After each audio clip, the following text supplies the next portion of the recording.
नमस्कार दोस्तों, मैं गौरव योर एजुकेशन चैनल में एक बार फिर से आपका स्वागत करता हूं। दोस्तों, आज का हमारा जूनियर एडिट साइंस का ये 17वीं क्लास है और इसमें हम टॉपिक क्लियर करेंगे जल की आवश्यकता, उपयोगिता, स्रोत, गुण, जल प्रदूषण एवं जल संरक्षण के विभिन्न परीक्षाओं में आए हुए अलग अलग क्वेश्चन। जितने भी क्वेश्चन अलग अलग परीक्षाओं में आए हुए हैं वो सभी हम यहाँ पर देखने वाले हैं। तो आगे चलने से पहले हम थोड़ा सा सिलेबस पर नज़र मार लेते हैं। तो दोस्तों, ये जितने भी टॉपिक हैं ये वाले इधर के और नेक्स्ट पेज में भी हमने इतना कवर कर चुके हैं ये सभी टॉपिक। तो जितने भी ये टॉपिक मैंने कवर करवा दिए हैं सबका वीडियो का लिंक मैंने डिस्क्रिप्शन में दे रखा है। उनके एक प्लेलिस्ट बना रखी है, वहाँ जाकर आप विजिट कर सकते हैं और जिसने भी वीडियो नहीं देखी है वो जाकर वीडियो देख सकता है। और साथ में अगर आपको इन वीडियो की पीडीएफ चाहिए तो पीडीएफ आपको हमारे टेलीग्राम चैनल पर मिल जाएगी और टेलीग्राम चैनल का लिंक मैंने डिस्क्रिप्शन में दे रखा है। अगर जो आप डिस्क्रिप्शन में देखेंगे तो वहाँ पर 2 टेलीग्राम के लिंक मिलेंगे। एक टेलीग्राम चैनल है योर एजुकेशन 71, उस पर आपको पीडीएफ अवेलेबल होती हैं। और एक टेलीग्राम का नाम है योर एजुकेशन क्विज ग्रुप। तो वहाँ पर अगर जो आप क्विज देने में इंटरेस्टेड है तो वहाँ पर डेली के daily time to time quiz होती हैं और वहाँ पर आप विजिट कर सकते हैं। ठीक है, अगर आपको अच्छे लगे तो ज्वाइन कर लेना, वरना कोई बात नहीं। वैसे तो वहाँ पर काफ़ी अच्छे क्वेश्चनों की डेली क्विज होती है। तो हम क्वेश्चन की तरफ चलते हैं। पहला क्वेश्चन है, पानी का भारीपन निम्नलिखित में से किसके कारण होता है? तो ये जो होता है कैल्शियम और मैग्नीशियम के क्लोराइड और सल्फाइड के कारण होता है। ऑप्शन नंबर 20 का बिल्कुल सही आंसर होगा। अगले क्वेश्चन की तरफ चलते हैं। जल की अस्थायी कठोरता के लिए कौन यौगिक उत्तरदायी होता है? तो ये होता है कैल्शियम और मैग्नीशियम के बाइकार्बोनेट होते हैं उन उत्तरदायी। तो यहाँ पर ये मैग्नीशियम का बाइकार्बोनेट दे रखा है।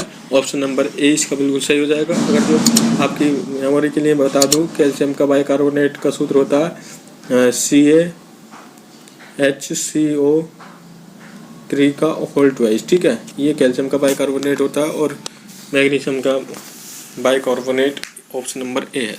अगले क्वेश्चन की तरफ चलते हैं। शुद्ध जल का अधिकतम घनत्व किस तापक्रम पर होता है? तो ये होता है दोस्तों 4 डिग्री सेंटीग्रेड पर। ऑप्शन नंबर सी इसका बिल्कुल सही आंसर हो जाएगा। अगले क्वेश्चन की तरफ चलते हैं। जल जो साबुन लगाने पर अच्छा झाग नहीं बना पाता को क्या कहते हैं? तो उस जल को हम कहते हैं खारा जल। ऑप्शन नंबर ए इसका बिल्कुल सही आंसर हो जाएगा। अगले क्वेश्चन की तरफ चलते हैं हम। भारी जल है तो भारी जल क्या होता है? भारी जल होता है deuterium oxide. Option number C इसका बिल्कुल सही हो जाएगा। और इसका सूत्र होता है D2O ड्यूटेरियम ऑक्साइड का सूत्र होता है। ठीक है, अगले क्वेश्चन की तरफ चलते हैं। पृथ्वी की सतह का 70% से अधिक भाग पानी के साथ घिरा है। ठीक है, पृथ्वी पर पानी का कुल कितने प्रतिशत भाग ताज़ा पानी है और प्रत्यक्ष मानव उपयोग के लिए सुलभ है? तो ये है सिर्फ 1% से भी कम है जो मानव उपयोग के लिए सुलभ है। ऑप्शन नंबर सी इसका बिल्कुल सही हो जाएगा। तो इसलिए दोस्तों हमें पानी का ज़्यादा से ज़्यादा बचाव करना चाहिए, इसको वेस्ट नहीं जाने देना चाहिए। अगले क्वेश्चन की तरफ चलते हैं। अगला क्वेश्चन है, अशुद्धि से पूर्ण रूप से मुक्त परम शुद्ध जल को कहा जाता है? तो इसे क्या कहते हैं? इसे कहते हैं अशुद्ध जल। ऑप्शन नंबर ए इसका बिल्कुल सही हो जाएगा।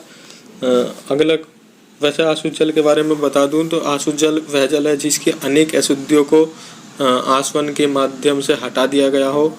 आसवन में पानी उबलकर उसकी भाप को एक साफ कंटेनर में संघनित किया जाता है। यह पीने योग्य नहीं होता क्योंकि इसमें जीवन के लिए आवश्यक लवण अनुपस्थित होता है। ठीक है, अगले क्वेश्चन की तरफ चलते हैं।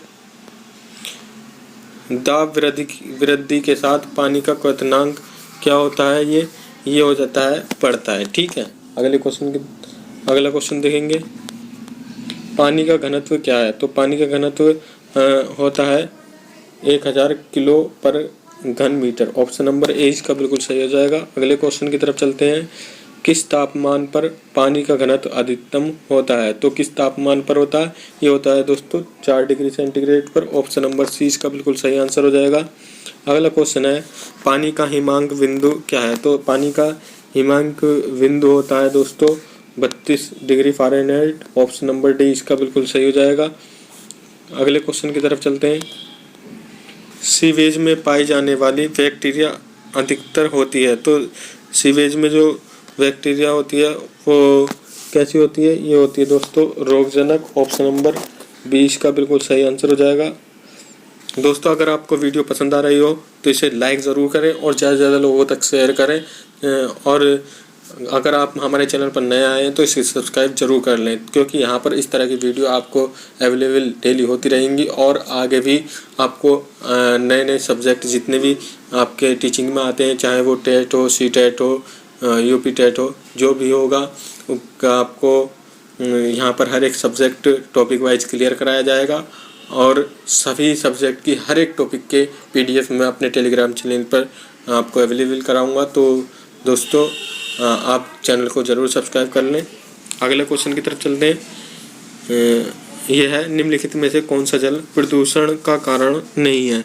तो इसमें से कौन सा प्रदूषण का कारण नहीं है? ये नहीं है वाहनों की तेज रफ्तार। अगले क्वेश्चन की तरफ चलते हैं। जैव अपघटनीय संदूषण क्या है? ये जैव अपघटनीय संदूषण क्या होता है? ये होता है दोस्तों प्राकृतिक माध्यमों से शीघ्र अपघटित होते हैं। ठीक है, अगले क्वेश्चन की तरफ चलते हैं। जैव रासायनिक ऑक्सीजन मांग निम्नलिखित में से किसकी माप करता है? तो ये करता है दोस्तों जैव पदार्थों के ऑक्सीकरण के दौरान उपयोग की गई ऑक्सीजन की। ऑप्शन नंबर ए इसका बिल्कुल सही आंसर हो जाएगा। अगले क्वेश्चन की तरफ चलते हैं। जल प्रदूषण का मुख्य कारक इनमें है, तो जल प्रदूषण का मुख्य कारक कौन सा होता है? ये होता है औद्योगिक अपशिष्ट। ऑप्शन नंबर 20 का बिल्कुल सही आंसर होगा। अगले क्वेश्चन की तरफ चलते हैं।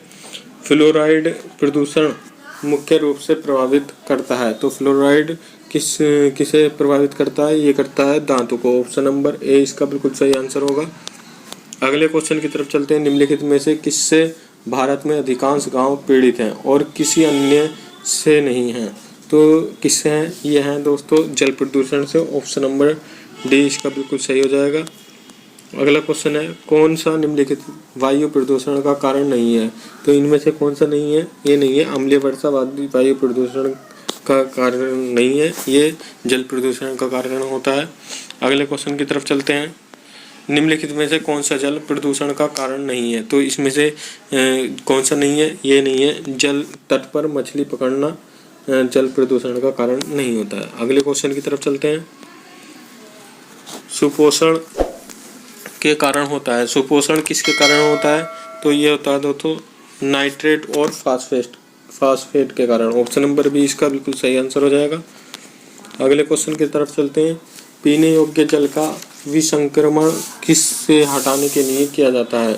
तो ये किस हटाने के लिए किया जाता है? जीवाणुओं को खत्म करने के लिए किया जाता है। ऑप्शन नंबर 20 का बिल्कुल सही आंसर होगा। अगले क्वेश्चन की तरफ चलते हैं। किसके द्वारा जल की जैविक ऑक्सीजन मांग में कमी आती है? तो किसके द्वारा आती है? ये आती है दोस्तों द्वितीयक उपचार के कारण। ऑप्शन नंबर 20 का सही आंसर होगा। अगला क्वेश्चन है प्रदूषण के कुछ विश्वसनीय सूचक हैं, तो विश्वसनीय सूचक कौन कौन से? वह हैं लाइकेन और मॉस। ऑप्शन नंबर सी इसका बिल्कुल सही हो जाएगा। अगले क्वेश्चन की तरफ चलते हैं। तेजाब वर्षा यानी कि एसिड रेन पर्यावरण में निम्न प्रदूषण से होती है, तो ये किसके प्रदूषण से होती है? ये होता है नाइट्रस ऑक्साइड और सल्फर डाइऑक्साइड के प्रदूषण से होती है। ऑप्शन नंबर डी इसका बिल्कुल सही आंसर हो जाएगा। अगले क्वेश्चन की तरफ चलते हैं। भूमिगत जल को दूषित करने वाले अजैविक प्रदूषक हैं, तो कौन से हैं? ये हैं आर्सेनिक। ऑप्शन नंबर सी इसका सही हो जाएगा। अगले क्वेश्चन की तरफ चलते हैं। मानव जनित पर्यावरणीय प्रदूषण कहलाते हैं, तो क्या कहलाते हैं? ये एंथ्रोपोजेनिक। ऑप्शन नंबर डी सही हो जाएगा। अगले क्वेश्चन की तरफ चलते हैं। प्रदूषण युक्त वायुमंडल को निम्न में से किसके द्वारा स्वच्छ किया जाता है?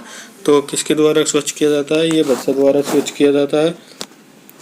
ऑप्शन नंबर 20 का सही होगा। अगले क्वेश्चन की तरफ चलते हैं। गंगा नदी में VOD सर्वाधिक मात्रा में पाया जाता है, तो VOD क्या होता है? बायोलॉजिकल ऑक्सीजन डिमांड, VOG कहते हैं। ठीक है, तो ये कहाँ होता है? कानपुर और इलाहाबाद के मध्य। ठीक है, सबसे ज़्यादा। अगले क्वेश्चन की तरफ चलते हैं।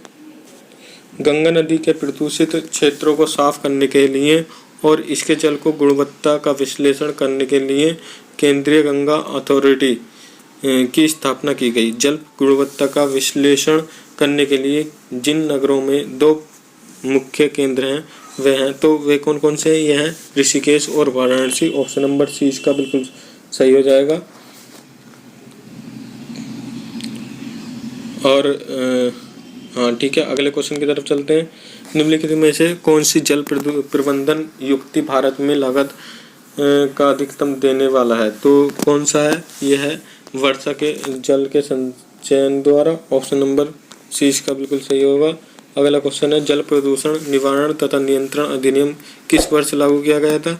तो ये किया गया था दोस्तों 1974 में। ऑप्शन नंबर बी इसका बिल्कुल सही हो जाएगा।